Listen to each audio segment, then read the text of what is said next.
조팝나무. 조팝나무는 봄에 꽃을 피운다. 따사로운 봄볕이 내리쬐는 산길 가장자리나 논둑, 마을의 둔덕, 철도가 지나는 비탈에 피어나는 조팝나무의 꽃은 백설보다 더 희고 눈부시다. 조팝나무는 장미과 조팝나무과에 속하는 관목이다. 봄이 되면 가지마다 잎보다 먼저 하얀 꽃송이가 가득 달린다. 그러면 가느다란 줄기는 꽃의 무게를 이기지 못하여 늘어지거나 혹은 뻗어오르는 왕성한 새 기운으로 자유롭게 가지를 내뻗는다.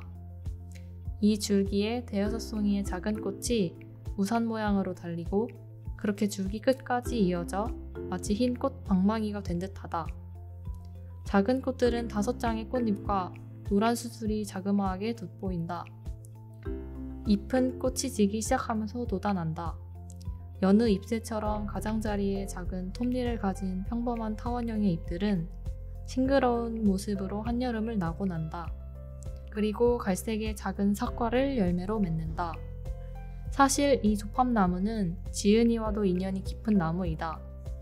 지은이가 바로 이 조팝나무 속 식물들을 연구하여 박사학위를 받았기 때문이다. 우리나라에서 자라고 있는 조팝나무의 종류는 그냥 조팝나무 말고도 진분홍빛 꼬리조팝, 잎이 둥근 산조팝, 꽃이 무성한 참조팝 등 종류가 여럿이다.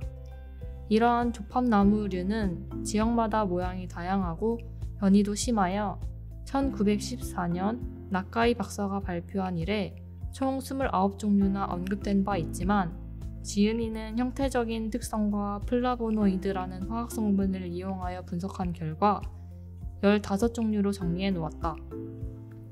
여러 종류의 조팝나무를 찾아서 흑산도를 비롯하여 설악산과 전봉산, 가야산 등 전국의 산을 수없이 다니던 일, 백두산 원시림에서 가지 하나를 몰래 숨겨오며 가슴 졸이던 일, 코를 찌르는 화학약품 냄새 속에서 크로마토그래피와 밤을 지내던 일이 생각난다.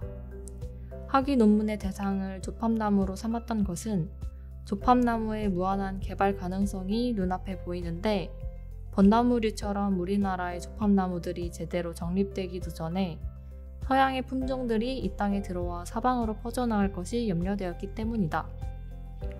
여러 조팝나무 가운데서도 특히 단양을 비롯하여 석회암 지역에 자라는 갈기조팝나무는 휘어진 줄기에 말갈기처럼 꽃송이들이 달려 무척 아름답다.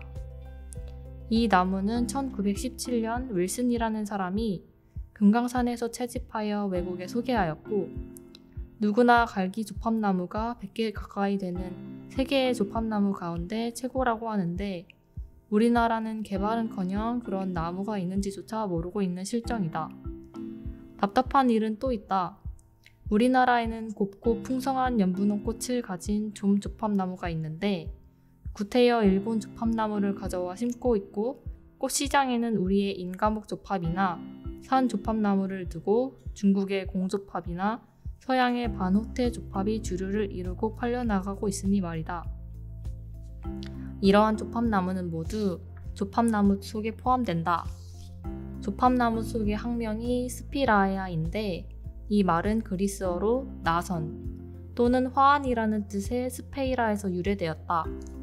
실제로 이 조팝나무 속 식물로 화환을 만들었기 때문에 붙은 이름이라고도 하고 열매의 모양이 나선상이어서 이러한 이름이 붙었다고도 한다. 우리의 조팝나무란 이름은 그 꽃이 좁쌀을 튀겨놓은 듯 하다 하여 조밥나무라고 부르다가 이것이 강하게 발음되어 생긴 말이다.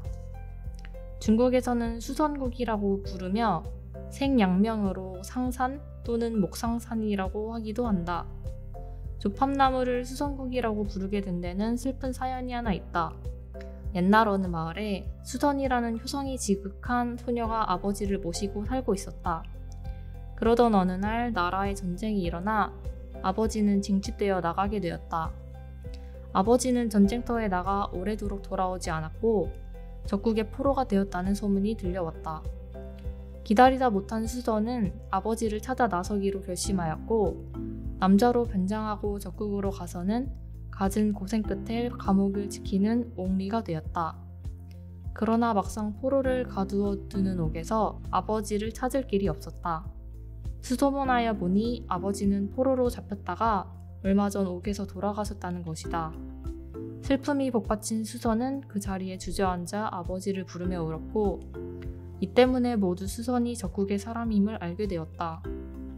그러나 수선의 효성이 적군의 마음을 움직여 수선은 고향으로 돌아갈 수 있게 되었고 돌아가는 길에 아버지의 무덤에서 작은 나무 한 그루를 캐어와서는 아버지를 모시듯 정성껏 가꾸었다고 한다.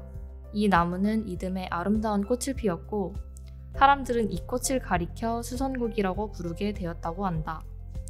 한방에서는 조팝나무의 뿌리를 상산목, 줄기를 톡칠이라 하여 해열, 말라리아, 고담, 강정, 구토 등의 치료제로 써왔다. 그러나 좀 강한 성질이 있으므로 함부로 사용해서는 안 된다. 외국에서는 이 조팝나무에서 아스피린의 원료가 되는 성분이 발견되어 관심을 가지고 있으며 북미 인디언들도 이 조팝나무류를 민간 치료제로 썼다는 기록이 있다. 예전에는 간혹 어린 잎을 따서 나물로 무쳐 먹기도 하였고 꿀을 따는 밀원 식물로도 사랑을 받는다. 조팝나무의 번식은 여러 방법이 가능하지만 주로 삽목을 이용하고 또 심어놓으면 금세 큰 포기로 자라나므로 포기 나누기를 해도 된다. 삽목은 주로 봄에 2년생 가지를 한 뼘쯤 잘라 물에 서너 시간 담가두었다가 한다. 추위에 강하고 건조한 곳보다는 습기 있는 곳을 좋아한다.